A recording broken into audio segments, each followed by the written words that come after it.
How it be, chickadees? Lugiamaster Brony here, and today I'm going to be reading a creepypasta. Now, just a little explanation as to what's been happening throughout this month. So, I had to get a new laptop charger as the previous one went kaput. Now, this does mean I had to order it twice because the first one never showed up and never even shipped out. So I had to order it again, but luckily it came in. Too bad it only arrived when most of October was over and done with.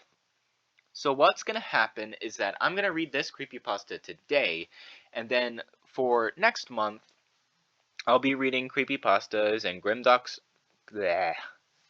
grimdark stories throughout November. And since November is Thanksgiving, I'll try to find a Thanksgiving creepypasta and read it a couple of days before Thanksgiving, most likely, and then upload it on the day of Thanksgiving.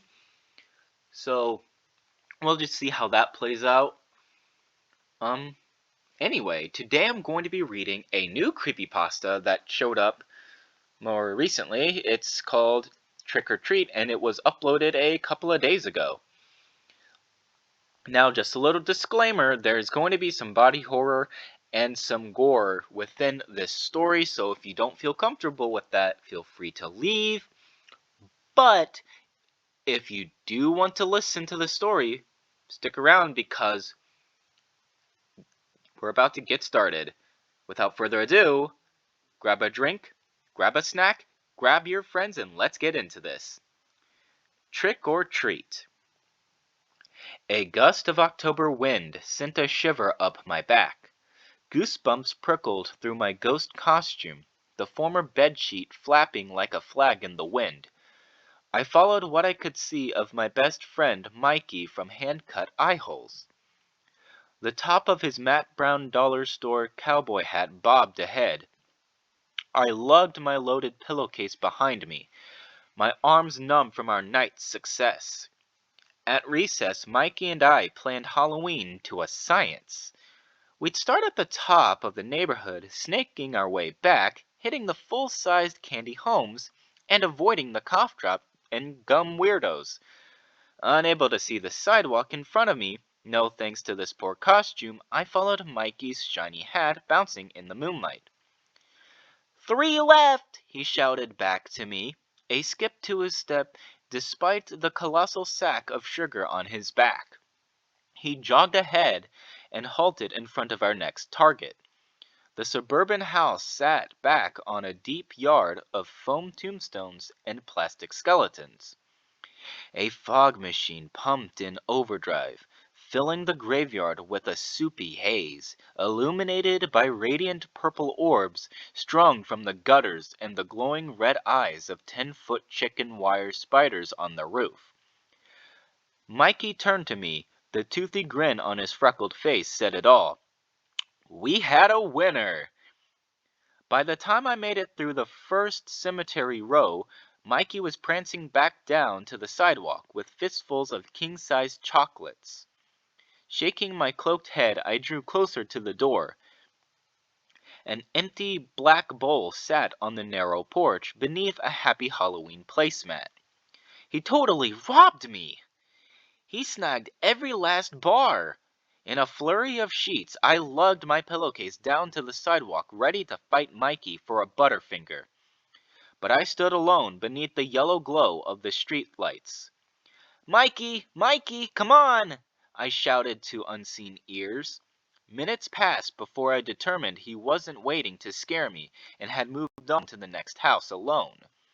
A blustery breeze kicked up, chilling an already cool night.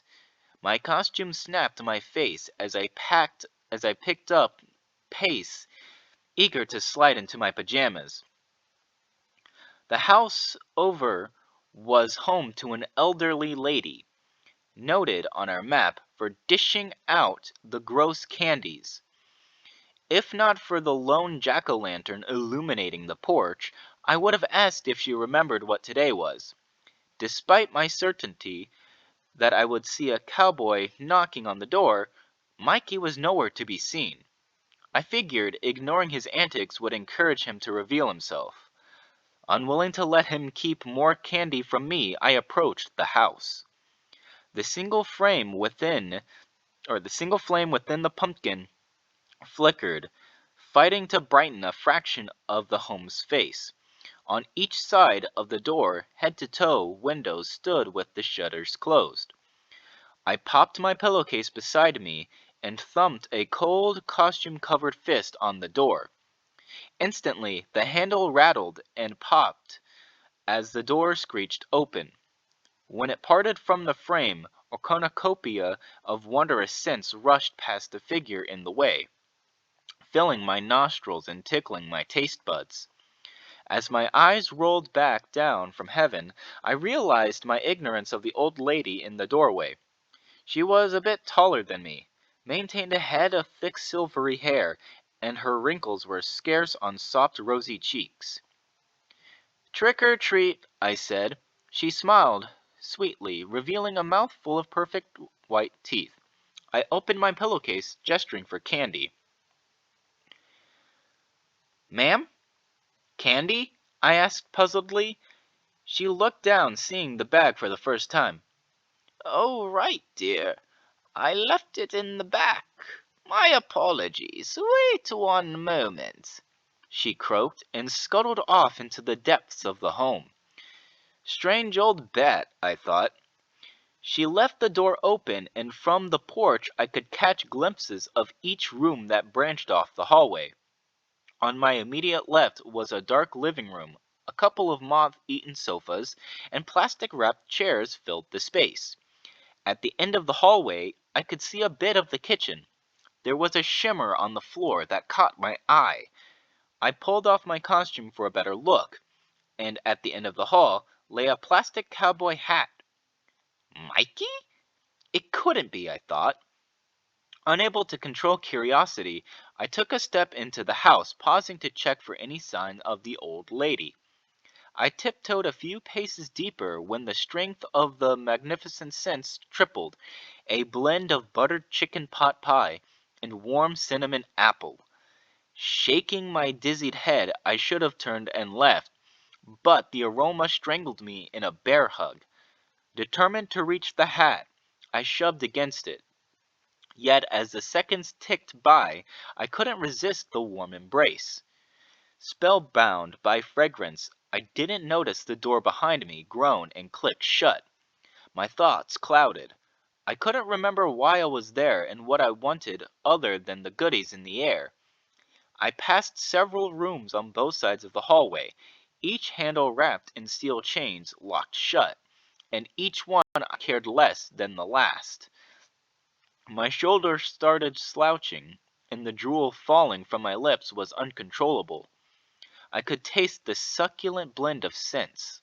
I was horrified at the thought of never reaching the kitchen counter, never digging my fingertips into the crust of each pie, never shoveling mouthful after mouthful in my starving face. The view began to expand as I reached the end of the hallway. A vast kitchen in front of me. The grand dining table stretched for tens of feet. Heaps of golden mashed potatoes overflowing with bronze gravy. Fat steaming slices of salty pink meats. Blooming piles of puffy fudge muffins. The assortment was a never-ending platter.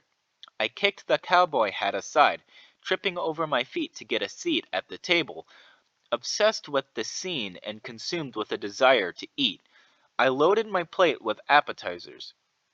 Creamy deviled eggs, golden brown garlic knots, and ravioli wet with butter. It was the pinnacle of food and the greatest I have ever had until I got to the entree. Sitting on the center of the table stuffed and basted was Mikey, skinned down to the muscle, golden and glazed, his legs and arms tied up behind his back, his lips shriveled, revealing sourly yellow teeth, biting a plump scarlet apple shoved in his mouth. I clenched my fork and knife, white-knuckled in my fists. The remaining consciousness I clung to screamed in despair and disgust. A small wrinkled hand crept onto my shoulder before my grip could loosen. The old woman's lips, inches from my head, her silk hair brushing my ear. "Don't let your meal run cold, dear," she cooed, snuffling any lingering doubt.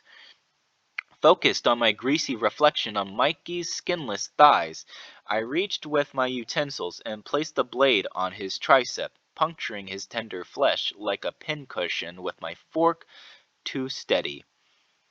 I cut back and forth in rhythm, slipping the knife deeper into my best friend's arm. I stripped the piece of meat and placed it in my mouth. It was the best splash of flavor I ever tasted, tender and crunchy with a smoky aftertaste. I sawed and shoveled until the knife ground against bone and my belly swelled to disgusting girth. I looked up at the old woman. She nodded and smiled her sweet smile. Bustling back into the kitchen and rummaging through the drawers, she returned, a utensil in hand. My reflection showed in the potato peeler she handed me, my cheeks fat and flushed, lips smeared with grease and crumbs. I stood and waddled over to the oven, taking a seat on the tiled floor. Determined I could do much better, I began to work. I started with my left arm, up and down I peeled, my skin curling off and sticking in hairy strands to the floor. I flexed my forearm, allowing me to trace my tendons, blood streaming from every bit of exposed muscle pooling beneath me. I finished with my feet, digging my skinless fingers beneath my toenail beds. I pried each one off, pulling and plucking like feathers. I loaded my exposed and bloodied body into the oven tray, basting in butter and dumping table salt over my tissues. As the oven closed and my vision blurred, there was a knock, and the old woman paced to the front door. A group of children shouted, "Trick or treat." Wow, that was quite a story. It did seem like a Hansel and Gretel type of story, which is kind of interesting because I haven't seen one of those stories in quite a while, so this was pretty refreshing to hear. And it's a very unique take on the Hansel and Gretel story. So, honestly, I'd give this story an 8 out of 10 personally. Oh, and just for credit, this person who made this story is Jack L. And the link to this creepypasta will be in the description below, so you can read it for yourself. And sorry for my little hiccups throughout the story. It has been a while since I've read a creepypasta, so yeah, I figured I was going to make a mistake while reading, and it turns out I made a couple of mistakes. But if you guys like this video, please leave a like, comment, and subscribe to join the Creeper Cat Army. Click that bell icon for notifications so you'll be notified every time I go live, upload a video, or make a YouTube short. Oh, and if you have a creepypasta that's not very well known, or hasn't been read on YouTube, let me know in the comment section below, and I'll see if I read it. Or if I can read it. Or if I will read it. Sorry, my English is just bad today. Yeah, I also want to hear your thoughts on this story too. So, yeah, please leave those in the comment section below as well. So, other than that, I will see you later, recruits. Peace out.